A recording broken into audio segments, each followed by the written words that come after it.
భగవద్గీత ప్రథమ అధ్యాయము 31వ శ్లోకము. నచ శ్రేయోనుపశ్యామి హత్వా స్వజనమాహవే నకాంక్షే విజయం కృష్ణ నచ రాజ్యం సుఖాని చ.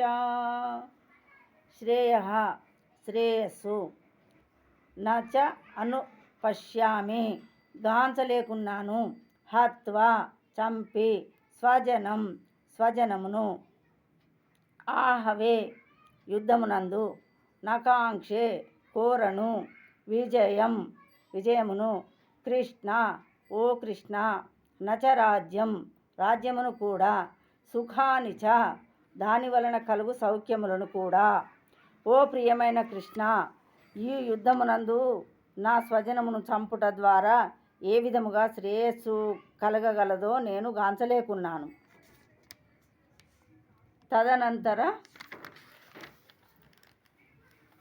తదనంతర విజయమును కానీ రాజ్యమును కానీ సుఖమును కానీ నేను వాంఛింపలేకున్నాను. భాష్యము.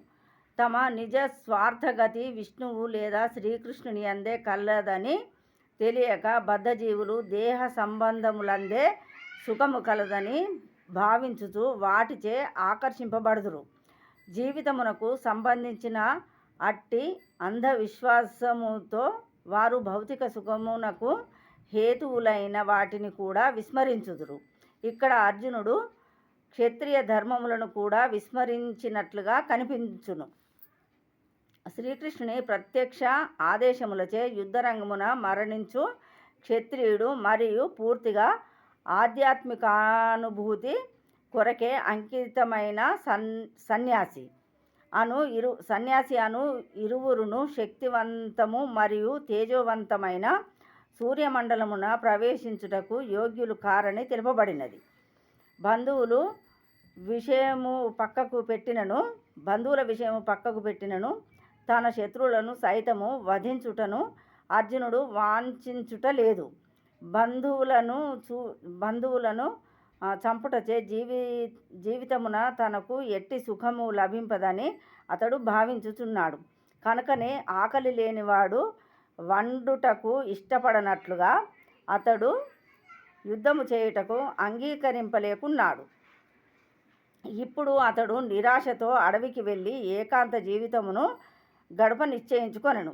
కానీ క్షత్రియులు ఇతర వృత్తులను చేపట్టకూడదు. కనుక జీవనోపాధికై క్షత్రియుడుగా అతని రాజ్యము కావలసి ఉన్నది. కానీ ప్రస్తుతము అర్జునునకు రాజ్యము లేదు.